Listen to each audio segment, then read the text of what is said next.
Meu nome é Bruna, eu tenho 27 anos e a minha infância, por incrível que pareça, mesmo sendo de periferia, lá do final do Jardim Vitória, sendo filha da adolescência, né, da minha mãe, eu nasci, ela tinha 16 anos, tendo 4 irmãos, meu Deus, eu sou a mais velha. É, Ela foi feliz, subi muito em árvore, corri muito descalço na rua, joguei taco, tudo que vocês imaginam, até pipa eu soltava. E então, quando eu me lembro da minha infância, eu, eu não sinto que eu sofri nada onde eu fale assim, foi fruto da minha cor. Porque não era passado isso pra mim. Hoje, com toda a bagagem que eu tenho, eu sei que muito do que eu passei era fruto da minha cor, da minha descendência. Mas, na medida do possível, ela foi feliz, porque eu tive uma mãe que, assim, trabalhou muito para que isso acontecesse. Literalmente, teve época que ela trabalhou em 2, 3 empregos de uma vez. Para eu poder ver a minha mãe, para eu poder falar sobre o que acontecia no nosso dia a dia em casa, eu tinha que acordar 4 da manhã junto com ela. Falava ali rapidinho, mãe, aconteceu tudo isso e tal. E ela saía para trabalhar e eu voltava a dormir, ou já ficava ali preparando o dia, né, para mim e para os meus irmãos. E assim, eu sempre estudei em escola pública, nunca nem tinha colocado o pé em escola particular. Então, o que a gente passava, o que eu, né, passava em escola, que na época a gente considerava como brincadeiras, né, não era muito levado a sério por mim ou por pessoas próximas, porque todo mundo que estava ali vivia e passava por isso. E realmente a gente levava como uma brincadeira. Aquela história de, ai, me empresta seu cabelo para lavar a louça lá em casa, e brigou com pente hoje. Pra gente, assim, dava risada e seguia tranquilo, porque a gente não tinha uma educação sobre racialidade. A gente não tinha essa estrutura mesmo de estudo para falar, olha, você não pode fazer certas brincadeiras, você não pode falar certas coisas, porque é fruto de racismo, é bagagem do racismo que a gente tem até hoje. Então, assim, a gente seguia, dava uma risadinha e ia. Mas, no geral, eu acho que dá para dizer que o que eu sou hoje é fruto da minha infância, é fruto do aprendizado que eu tive com os meus pais e das minhas vizinhas, né? Porque, como eu disse, a minha mãe trabalhava muito. Então, a minha mãe tinha a vizinha da frente e a vizinha do lado, que se dividiam ali entre de manhã eu olho, de tarde eu olho, sabe? As nossas vizinhas, assim, foram fundamentais para o nosso crescimento mesmo, para a nossa segurança dentro de casa. Inclusive, eu tive uma vizinha, Dona Maria, que ela era de frente da minha casa. Ela ficava olhando a gente mais na parte da manhã. E... Ai, eu vou tentar não chorar falando dela. Não dá. Ela foi uma pessoa assim que... Eu não sei o que seria da gente se não tivesse tido ela como nossa vizinha. Tudo que eu sei sobre chá, tudo que eu sei sobre planta, eu tenho planta, eu crio plantas, foi graças a Dona Maria. Se hoje à noite eu chego em casa e falo, ai, quero dormir, vou tomar um chá de cidreira, é por conta da Dona Maria. Ela também fez parte da felicidade da minha infância.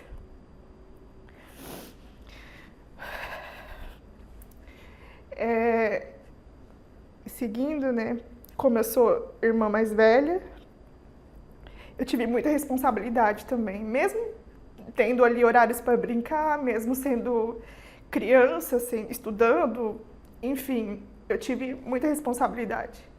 Porque como a minha mãe e meu pai precisavam trabalhar, eu era mais velha, eu precisei cuidar dos meus irmãos. Então, direto eu até brinco com eles, assim, quando eu falo alguma coisa pra minha irmã mais nova, a Ângela. E ela, hoje ela já tem 20 anos, né? Ela fala assim, eu não vou fazer. Eu falo, você me respeita que eu te criei. Então, essas responsabilidades também me formaram, né?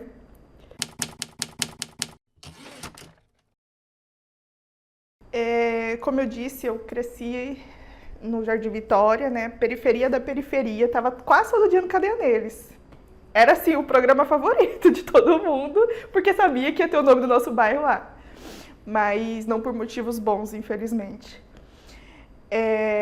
E apesar de estar ali no Jardim Vitória, né? Eu morei até os meus 13 anos na Rua 7. Eu sempre falo para minha mãe e para minhas irmãs que eu vou voltar a morar na Rua 7. Não preciso ser do Jardim Vitória, mas ainda vou voltar a morar na Rua 7.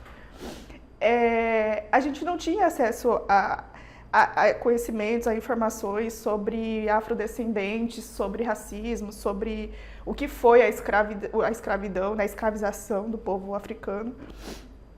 Então, a gente lidava com comentários, com divergências com relação à cor, cabelo, lidava como brincadeira, como, só mais uma piadinha aqui. E isso foi passando, eu não fui prestando atenção, até que chegou um momento que surgiu a oportunidade do meu pai ir trabalhar em outra cidade, no norte aqui do estado, nosso nortão, onde eu comecei a estudar em uma escola pública também, né, estadual. Só que no norte do estado, toda escola pública que você entra é assim, padrão, nível master aqui, nível sim, sabe? Porque lá é muito bem estruturado, é muito bem planejado, são cidades que realmente dá para dizer assim que é outro lugar, não parece ser em Mato Grosso, se for comparar com Cuiabá, né? Porque é o único parâmetro que eu tenho. E chegando lá, tinha muito sulista, muita gente loira, muita gente branca, olhos assim de todos os tons de azul e verde, que eu ficava, gente, como assim? Tem essas pessoas aqui? Porque até então, como eu sempre de periferia, nunca tinha dinheiro para sair daqui da cidade, no máximo eu ia em Várzea Grande, atravessava a ponte de 24, tem que pegar o 24 para ir. Então eu tinha tido contato com pessoas daquele padrão ali da cidade. E aí, quando eu cheguei, eu vi que eu fui meio que uma estranha, assim. Eu fui muito observada, muito olhada. E aí eu ficava assim, por isso que eu não gosto de ser nova na cidade. Mas não era esse o problema, porque chegava gente nova o tempo todo lá, que era uma cidade em planejamento, em crescimento, né? Então, o tempo todo chegavam pessoas novas. E aí eu comecei a fazer amizade com uma pessoa que... Pelo período que eu morei lá, foi a única amizade que eu tive, de chegar e me falar assim, nossa, seu cabelo é diferente, né? Você lava todo dia? Você penteia todo dia? Era minha amiga, gente, que falava isso. E aí eu comecei a achar estranho, assim, porque as pessoas faziam as piadinhas aqui, mas era de igual para igual, sabe? Era a minha amiga que tinha o cabelo parecido com o meu que falava aquilo. Era o meu amigo que era mais escuro que eu que falava aquilo. E lá não, lá era uma pessoa, né, branca, olhos claros, cabelo liso e loiro. E aí eu comecei a achar um pouco estranho. E aí até que entrou, né, outra pessoa do mesmo tom de pele que eu nessa turma, onde eu tive essa amizade com essa pessoa. E aí ele falou assim pra mim, você é amarela, né? Aí eu fiquei assim, eu sou amarela? Ele você tem uma cor diferente. Aí eu fiquei pensando nisso, falei, por que eu sou amarela? Ele é quase da mesma cor que eu. E assim, ficou, né? Segui também, nem liguei, porque foi início da minha adolescência isso. Então, passou, voltei para Cuiabá e aí seguimos, né? Quando eu saí do ensino médio, fui para a faculdade, que eu tive mais acesso ao colorismo, a entender sobre a minha cor, sobre o racismo, sobre vários assuntos que até então, para mim, não estavam no meu dia a dia, né? E que deveriam estar desde sempre. A minha mãe, ela é uma pessoa branca, o meu pai, que é preto, um homem preto, mas nenhum dos dois falavam sobre isso dentro de casa.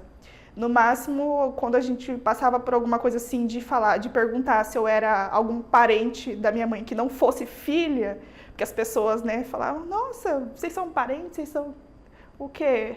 Tipo, é mãe e filha. Mas é porque a gente não tinha o mesmo tom, a gente só dava uma risadinha, abstraía, ficava por isso. E aí que eu fui entender, né, sobre o colorismo, sobre o porquê essas coisas aconteciam, o porquê aquele meu colega lá atrás na escola, em Lucas, disse que eu era amarela, que eu sou a mistura, né, do povo brasileiro.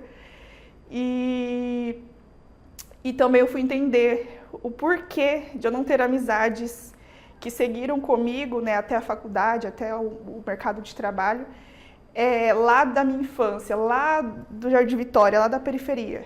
Porque talvez elas não tiveram a mesma oportunidade que as mesmas oportunidades que eu tive, talvez elas não foram direcionadas da mesma forma que eu fui direcionada, porque apesar do meu pai e da minha mãe não terem incluído, né, sobre racismo dentro de casa, sobre a afrodescendência, eles sempre foram muito duros com relação à educação, ao ensino, aonde eu quero chegar, onde eu quero ver você chegando.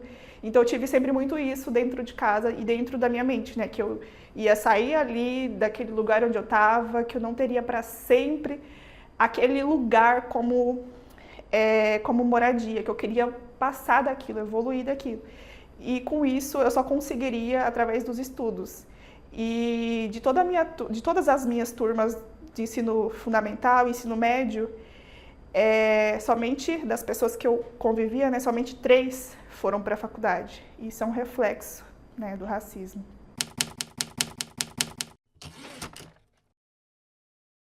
Eu acho que ainda não dá para falar sobre superação, né? Eu acho que dá para incluir ali uma evolução, talvez,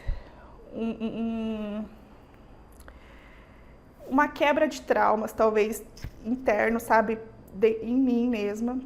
Porque o racismo, ele tá aí todo dia, toda hora, em todo lugar, em todo momento. Enquanto houver pessoas que vão me julgar por eu falar, só por eu falar a palavra racismo, enquanto tiver comentários, né, dizendo, e esse mimimi, infelizmente não vou conseguir falar sobre superação. Mas eu acho que dá para usar a comunicação, né, como ferramenta de espalhar mesmo, de transmitir aprendizado, transmitir apoio e passar base, sabe? Dizer, olha, você não está sozinho, existem outras pessoas que podem te ajudar, que você pode contar, e que tudo isso vai melhorar. Não vai passar, mas vai melhorar. Apesar de ser moroso, apesar de ser cansativo, a gente está sempre falando a mesma coisa, sempre repetindo, sempre passando pelo mesmo, a gente precisa continuar. A gente precisa insistir e persistir em estudar, em avançar, em conversar, em se comunicar. Porque o que é dito, né, o que é lembrado, a gente consegue trazer a evolução. Até por isso que a gente tem a história, né? Eu vi um documentário dizendo que sem a história a humanidade não teria evolução. Porque se a gente esquece a história, se a gente esquece de onde a gente nada anda, tudo fica parado e a gente precisa que isso flua, sabe? A gente precisa que a comunicação aconteça, a gente precisa que as lutas aconteçam e a gente precisa dessa irmandade, né? Do aquilombamento, né? A gente é ótimo em aquilombar, então se você passa por algo, se você passou por algo, tente conversar mais sobre isso, tente entender o que aconteceu, que é o meu exercício até hoje. Quando eu passo por alguma coisa, eu primeiro reflito, eu entendo, aí vem aquela coisa, será que não é impressão minha? Será que não é coisa da minha cabeça? Aí eu vejo, não. Enquanto eu tiver essa cor, enquanto eu tiver esse cabelo, morando nesse país, não é impressão minha. Aconteceu, é racismo, é doído, é doloroso. Não dá para superar, a gente sempre vai lembrar de algo que aconteceu com a gente. Porque é uma dor assim que eu não consigo nem explicar. Mas essa dor vai ser comunicada porque a gente vai estar sempre falando, a gente vai estar sempre gritando e lutando para que melhore, para que avancemos.